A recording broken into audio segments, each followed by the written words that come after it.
Por isso que a gente Perfeito. fala sobre essa evolução de é entender, a Futurecom é um bom exemplo, é o que está vindo para o futuro, onde é que estão essas oportunidades, né? Se você olhar só para o retrovisor, cara, você vai. A pior forma, a pior vantagem competitiva. Você vai ter que sempre estar aguardando alguém fazer alguma coisa, né? Eu falo muito hoje no mundo, a sua vantagem competitiva ela é transitória, né? Ela não é temporária, é diferente. Uhum. A transitória, ela vai mudando, né? Tanto quando você começar a entender que a sua vantagem competitiva você vai ter que renová-la a todo momento e mudar ela, você vai estar preparado para isso, né? Então, mesmo que a gente esteja falando que o Edge, lá na ponta, vai acontecer daqui a 5, 10 anos massivamente, estou dando um exemplo aqui, tem que estar começando pensando isso hoje, né? O que a gente fala do 6G, né? Nós fala 6G lá de 2020, 2021, e quando a gente fala de 6G hoje, todo mundo fala, mas o 5G nem massificou, já tá. Não, mas tem que começar agora, né? Então, esse redesenho do que você quer, né? E ainda mais o mundo de telecom, que a gente sempre focou na operação, a gente sabe a dificuldade, se você não parar para olhar para o futuro, que é isso, né? Que a gente vem falando, você vai ficar para trás. E aí, só lembrando que o FutureCall ele tem duas no seu grande moto deste ano, né? São duas grandes palavras-chave: a relação homem-máquina e o Edge. São as Perfeito. duas grandes palavras que estão no nosso moto desse ano. Fica muito ligado, né?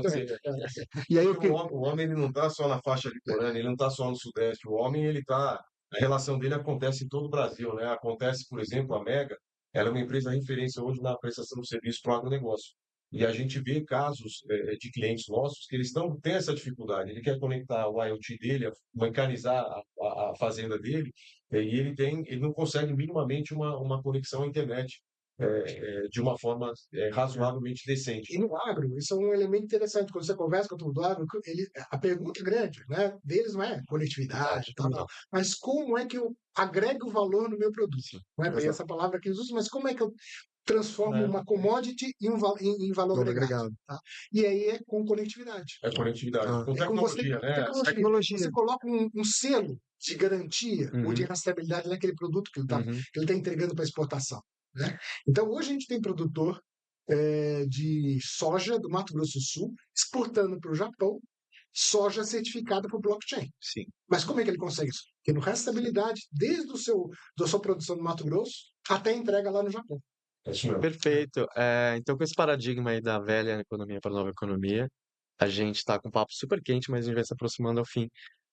Posso pedir para cada um fazer umas considerações finais para a gente se despedir? E Claro. Eu convidar. começo? Pode ser, e novamente só convido a todos aí a participar da FutureCon, acontece de 8 a 10 de outubro, tá? No Expo Center Norte? Não, São Paulo, Expo. São São Paulo Paulo. Expo, perdão. Imigrantes. Da Imigrantes, é. A Mega participa lá no stand H125, contamos com a presença de todo mundo. E aí eu peço para vocês fazerem, por favor, as considerações finais e desde já, muito obrigado pelo privilégio de contar com vocês três aqui, tá? São quase 100 anos de cultura, né, e coeficiente de talento. Isso não é idade, isso é talento, tá? E agradeço demais aí por tudo. Legal, bacana. Não, eu acho que esse bate-papo de é super bacana, a gente poderia ficar falando horas, né? Os temas se conectam, acho que essa é a grande diferença, né? Cada vez mais a gente olhar muito para inovação e cultura, né? A gente fala que inovação não é só tecnologia, né? Vai fazer diferente. Então, acho que a gente olha para o futuro aqui, esses dois termos de inovação e cultura, como a gente se redesenhar para o futuro vai ser muito importante, né? E cultura, no final do dia, você tem que olhar para o passado, olhar para o futuro. E aí eu fui semana passada numa palestra muito bacana do José Salib Neto, né? Quem conhece ele. E ele fala muito, né, sobre a história da vida dele, de gestão, evolução e etc. E no meio da palestra ele parou e comentou que ele tem 60 e poucos anos. Ele falou, tem dois coaches. Os dois coaches, eles têm 20 anos. Porque eu preciso estar antenado do que está acontecendo hoje, né? E às vezes a gente quer olhar só para o passado, a gente quer olhar só para o futuro e não olha para o presente, então está sempre muito antenado com isso aqui, porque cada vez mais a nossa velocidade de evolução ela é muito rápida, né? E a gente, nesse mundo super conectado, às vezes se desconecta e perde o foco dessa evolução, né? Então acho que essa transformação, a gente falou muito hoje sobre Teco, acho que ela vai acontecer, o que diferença a gente tem que estar muito antenado para acompanhar isso. A Future como um bom exemplo de acompanhar e ver essas tendências, não só olhar para o presente, mas olhar para o futuro, acho que é um bom caminho para você acompanhar e ver o que está acontecendo. Eu falo muito, não é só ouvir quem está produzindo, mas ouvir quem está consumindo também, né? Eu acho que você conectar esses dois pontos é muito importante. Perfeito, essa é uma visão ancestral, né? Porque o Pode ser. tempo ele é tudo agora, né? O ontem, o hoje e o amanhã ele acontece no presente. Então, Exato. perfeito, obrigado pela sua colocação. Não, eu realmente eu fico. Primeiro, convido a todos, tá de 8 a 10 de outubro lá no FutureCon, no São Paulo Expo, conosco, né?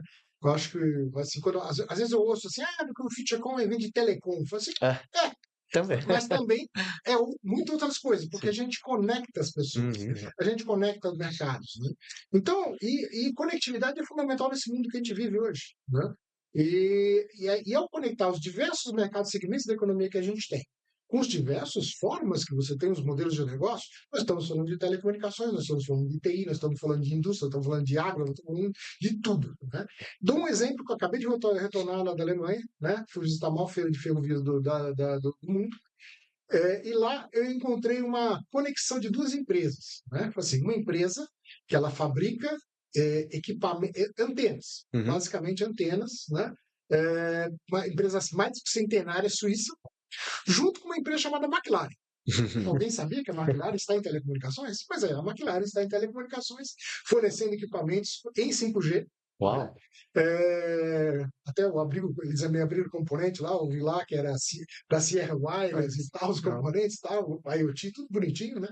E outro negócio, o que uma empresa centenária suíça e uma empresa do mundo da Fórmula 1, né?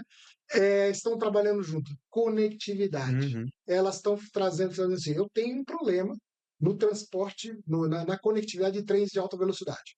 Tá? E quem está aí me fornecendo talvez não esteja atento para as coisas. Então, essas empresas se juntaram, né? A Rubens Una, que é essa empresa suíça, junto com a McLaren, estão fornecendo uma solução integrada em telecomunicações, mas não é para telecomunicações apenas? Não, é para soluções ferroviárias. Boa. E acho que aí o FutureCom se integra, tá? Quando a gente fala em telecomunicações, estamos falando de telecomunicações aplicadas. Inclusive, a McLaren, essa McLaren, se for buscar no Google, é McLaren Applied, o nome da empresa, né? Então, a aplicação da conectividade, a aplicação das telecomunicações como forma de você modelar novos negócios, chegar no futuro com novas formas de você enxergar o mercado e, principalmente, fazer negócios, né? Isso é o que a gente se propõe lá no Maravilha. FutureCom. Maravilha. Muito bacana. Bom, eu trago, já que um dos temas da FutureCom é a relação homem-máquina, a gente tem que lembrar que, aqui no meu ponto de vista, o IoT ele vai revolucionar essa relação, né? Ele vai deixar muito mais impessoal, porque a gente fala muito de AI generativa, mas a AI daqui a pouco ela toma decisões e faz, ela autoaprende. E isso vai mudar o balanço, inclusive social, como que a gente vai viver como sociedade, como a gente vai existir como comunidade, né? Um grande deslocamento de empregos, a gente precisa estar de olho nisso, e a gente fala muito de conectividade, etc., mas como que isso se insere no mundo hoje, né? Hoje, quando a gente fala de conectividade, de tecnologia, ele ainda é uma conversa muito exclusiva, é uma conversa seletiva. Uhum. A gente precisa popularizar a conectividade, popularizar e, de certa forma, apropriar todo o ganho que essa tecnologia dá para a sociedade como um todo, não só para uma parte dela, né? O que está acontecendo hoje é que o topo da pirâmide se apropria disso, as big techs hoje, eu vi lá, outro dia entrou o Zuckerberg no clube dos duplo bilionários em dólar, 200 bilhões de dólares. Então são 3 caras hoje, os 3 mais ricos do mundo em 200 bilhões de dólares cada um, os 3 de tecnologia. Se você pega os 50 mais ricos do mundo, falando em milhões e centenas de bilhões, a maioria emergiu do mundo de tecnologia. Isso não está sendo distribuído, isso está criando um gap cada vez maior entre os que não são qualificados e os que são qualificados, e a gente precisa ter um olho atento para isso, irmão. Porque não adianta falar de tecnologia, falar de nomes bonitos, siglas em inglês, se isso vai mudar tremendamente como que a gente convive. E já é um equilíbrio muito sensível, né? Já é totalmente polarizado, né? Você tem ali uma pequena parte da tecnologia se apropriando de toda essa mais-valia, usando um conceito econômico. AI ele vai aumentar a produtividade das pessoas no mínimo 50% em 5 anos. Isso já são pesquisas sérias que existem, pessoas sérias de tecnologia falando. Para onde vai essa apropriação? Não joguem esse papel para o empresário, né? Outro dia eu estava fazendo uma palestra na Campus Party e uma das perguntas que fizeram foi assim: pô, mas e o que os empresários têm que fazer? Eles têm que contratar as pessoas. Eu falei: não, isso é o papel do governo. O governo tem que criar trava. Por que no Brasil você vai colocar gasolina e você é obrigado a pagar uma pessoa, o dono do posto é obrigado a pagar uma pessoa? É uma trava regulatória. Por que você entra no ônibus e tem um cobrador? É necessário no mundo de IoT, de TI, do jeito que está evoluído, você ter uma pessoa cobrando? e dando troco, totalmente desnecessário, mas é uma trava regulatória. Então a gente vai ter que falar um pouco mais como que aproveitando a regulação, como que a sociedade vai abarcar o AI, a conectividade, o IoT. O IoT, na essência, nas pequenas lavouras, ele vai diminuir uma mão de obra de baixíssima absorção, porque uma pessoa, o que um catador de cana vai fazer numa sociedade? Ainda mais uma sociedade pós-IoT, ou pós-AI, uma sociedade 5G, 6G. Esses temas a gente vai precisar discutir com mais profundidade. Sim. Hoje eles são muito superficiais, mas eles são os temas mais importantes de tudo isso. O que a tecnologia vai trazer como um todo para a sociedade? Então, é uma reflexão, um pouquinho, né? Porque, obviamente, vocês são dois caras muito antenados em termos de tendência e muito didáticos também, mas sobrou para mim falar do tema mais chato, né? A gente vai precisar, né? A relação homem-máquina, a gente precisa observar, desenhar as linhas de contorno, porque depois que essa tecnologia acontece, ela entra no sangue, aí já é muito difícil você separar. E agradecê-los né, por vocês estarem aqui dividindo esse momento com a gente, é um momento muito especial. E também dizer que a Mega, ela se posicionou lá atrás como uma tech, e agora a gente vem colhendo os frutos, né, mano? O Rupental, a gente troca muita informação, ele conhece um pouco da Mega, mas nós somos a primeira empresa a fazer uma conexão multi-cloud. Nós hoje já somos uma empresa que, na linha de B2B, mais de metade das novas vendas nossas já vem de TI. Nós temos também dentro do nosso ecossistema 7 data centers Edge, além de presença em mais de 60, 80, 70 data centers dos grandes hyperscales. Então, hoje a Mega é uma empresa que ela tem esse olho muito atento para como vai ser o papel da Telecom no futuro. E, enfim, agradecer esse momento e poder trocar muita informação durante a FutureCon, né? Semana que vem a gente vai estar lá todos juntos, a gente também, Mega vai ter a oportunidade de fazer uma palestra, eu vou acompanhar do Rupental, e tenho certeza que vai ter, enfim, como eu disse, muito conteúdo de qualidade, muita coisa para a gente refletir nossos próximos anos aí. Perfeito. Exatamente. Só queria uma Claro, coisinha claro. dentro do que você falou. A gente tem uma ação dentro do FutureCon chamada MCIO, que são as mulheres CIO, né?